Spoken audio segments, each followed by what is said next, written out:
नमस्कार, मैं राजहंस मौर्य। आप देख रहे हैं ज़ैन 10 न्यूज़।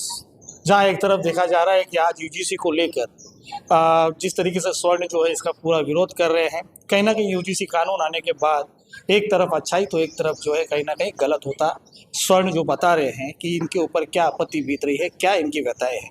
अगर ऐसे में ही हमारे साथ उपस्थित है एडवोकेट अशोक तिवारी जी। हम इन्हीं से जानने का कोशिश करेंगे आज कि यूजीसी को लेकर क्या इनकी खिलाफत है, क्या इनको जो उनमें दोष नज़र आ रहा है। हम इन्हीं सब चीज़ों को जानने का प्रयास करेंगे। अशोक तिवारी जी नमस्कार, आपका ज़ैन 10 न्यूज़ में स्वागत है। क्या कहना चाहते हैं जिस तरीके से जो यूजीसी गाइडलाइन जो आई है और ख़ासकर देखा जा रहा है कि कहीं ना कहीं जो है हित में तो है, ओबीसी एससी एसटी के हित में आ रहा है। आप लोगों को ऐसा क्यों लगता है कि जो स्वर्ण है वो उनके खिलाफ है? ये जो यूजीसी है कहीं ना कहीं जो है स्वर्णों के ऊपर जो एक जो विरोधी रुख कर रहे हैं, क्या ऐसा क्या चीज़ आपको नज़र आ रही है? देखिए, ये यूजीसी कानून ये सिर्फ सवर्णों के ही खिलाफ नहीं है, देश की सभी जातियों खासकर युवा वर्गों के खिलाफ है। यूजीसी 2023 की गाइडलाइन में था, एनी कास्ट शब्द था, जिसमें किसी भी जाति के छात्र के साथ अगर प्रताड़ना की घटना होती है तो उस पर एक्शन लिया जाएगा। लेकिन इस सरकार ने एनी कास्ट को हटाकर एससी एसटी और ओबीसी को शामिल किया है, जिसका सीधा मतलब है कि एससी एसटी और ओबीसी के छात्र शिकायत कर सकेंगे जनरल कास्ट के खिलाफ। इसमें होगा क्या कि कॉलेज में भेदभाव बढ़ेगा और न सिर्फ एससी एसटी और ओबीसी ही बल्कि हमारे जनरल भाई भी आपस में लड़ेंगे, गुंडे बनेंगे और अपराधी बनकर निकलेंगे। ये सरकार देश को बांटने का काम कर रही है। ये युवा वर्ग में नफरत फैला रही है। हिंदू मुसलमानों में इतने वर्षों तक नफरत फैलाया। मैं तो कहता हूं कि सरकार को अगर लोगों में इतनी ही नफरत फैलानी है तो पहले मुगलों ने हमारे देश पर बहुत अत्याचार किए थे, तो किसी भी मुस्लिम देश से उन्हें ट्रेड नहीं करना चाहिए। मोदी जी को किसी देश की यात्रा नहीं करनी चाहिए। इसी तरह अंग्रेज़ों ने हमारे देश को गुलाम बनाया, हम पर अत्याचार करिए। हमारे कोहिनूर हीरे को छीन कर ले गए। मोदी जी को अंग्रेज़ों से भी कोई संबंध नहीं रखना चाहिए।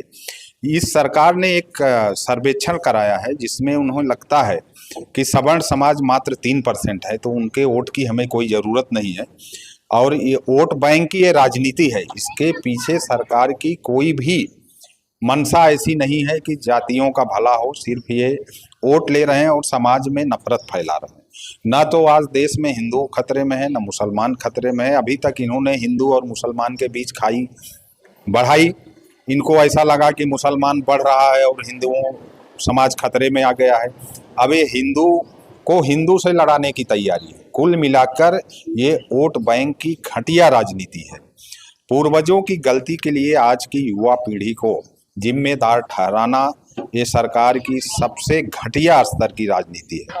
अशोक तिवारी जी, अगर एक चीज़ ये देखा जाए कि आप वर्तमान में रहना अच्छा है या अतीत को याद कर कर बार बार उन्हीं चीज़ों को दोहराना अच्छा है? अगर वर्तमान में अगर कुछ चीज़ें सही होती हैं और जैसे पूर्वजों की अगर बात की जाए तो एक ही हादसा जो अमेरिका में काले और गोरों के बीच हुआ था, जिसमें गोरों ने जो काले जो वहाँ के जो इस तरह रहवासी थे उनसे पूरी तरीके से माफ़ी मांगी थी, क्योंकि उनका जो अत्याचार उनके ऊपर था। क्या आपको नहीं लगता है कि इस तरीके की चीज़ों को यहाँ पर लाकर जो है उन्हें उन चीज़ों से जोड़ा जा रहा है? जिस तरीके का अत्याचार जो दलितों पे हमेशा देखा गया था, उसमें भी इंडिया में भी देखा गया, हमारे भारत में भी कम नहीं थे इन चीज़ों में। पर आज अगर यूनिवर्सिटी यूजीसी 15 साल के इसमें अगर हम देखते हैं कि 15 साल का रिकॉर्ड अगर सुप्रीम कोर्ट में पेश होता है और उसके बाद जो है उसका सर्वा उसका रिकॉर्ड जो है पूरी तरीके से दिखाता है, और एससी एसटी समाज को अगर कहीं ना कहीं इसमें जोड़कर देखते हैं तो उसके लिए आपकी क्या राय? की थी अमेरिका में भी सेम यही कानून था। काले और गोरों को बीच में आपस में लड़ाया गया था यूनिवर्सिटी और कॉलेजों में, जिसका खामियाजा अमेरिका आज तक भुगत रहा है। और हमारे देश के संविधान के आर्टिकल 14 का ये सीधा सीधा उल्लंघन है, जिसमें देश का संविधान समाज के हर वर्ग को कानून के समक्ष समानता का अधिकार देता है। अगर आप एससी एसटी और ओबीसी को कानून के समक्ष एक समानता का अधिकार दे रहे हो तो सवर्ण समाज को उससे वंचित क्यों रखा जा रहा है? ये संविधान का उल्लंघन है। ये कानून जिन्होंने बनाया है उन्हें संविधान की समझ ही नहीं है। मुझे लगता है कि ये लोगों ने सिर्फ वोट बैंक की राजनीति को देखते हुए इस कानून को बनाया है। सरकार आज फेल हो चुकी है। अमेरिका का सैंक्शन हमारे देश पर लगता जा रहा है। देश का रुपया डॉलर के मुकाबले 6 रुपया गिर चुका है इस वर्ष में। देश की आर्थिक स्थिति बहुत खराब है। देश के पास फॉरेक्स रिजर्व का जो औसत है वो सब 1990 के बाद सबसे घटकर रह गया है। विदेशों में हमारी कोई इज्जत नहीं रह गई है। देश का जो यहाँ का एक्सपोर्ट है भारत का वो बहुत गिर चुका है। देश की जनता सरकार से ये सब सवाल न करे, इसलिए सरकार ये आपस में लड़ाने का एक सरकार का एक पैंतरा है। मेरी देश के युवा पीढ़ियों से निवेदन है कि पूर्वजों ने जो गलतियां की उसको दोहराने से आज कुछ होने वाला नहीं है। आज सारा समाज पढ़ा लिखा है, युवा वर्ग पढ़ा लिखा है। हमें पढ़ लिख कर जाति के नाम पर नेता हमें लड़ाते हैं आपस में, जबकि वे हमारी भलाई के लिए कुछ नहीं करते। सिर्फ कानून, नेशनल क्राइम रिकॉर्ड ब्यूरो के जो आंकड़े बताते हैं 2014 से लेकर अभी तक SC ST के जितने मामले दर्ज हुए हैं उसमें से 93% मामले झूठे पाए गए। तो ऐसे में सरकार अपनी नाकामियों को छुपाने के लिए युवा वर्ग को जाति की भेदभाव में लड़ाना चाह रही है। आपको ऐसा क्यों लगता है अशोक तिवारी जी कि ये UGC का जो गाइडलाइन है इसमें ऐसा आपको क्या नजर आ रहा है कि इसमें स्वर्ण का जो है बिल्कुल देखा नहीं जा रहा है, स्वर्ण के ऊपर ही अत्याचार होगा, ऐसा क्यों आप सोच रहे हैं? क्योंकि इसमें सवर्ण वर्ग के प्रतिनिधि को रखा ही नहीं गया।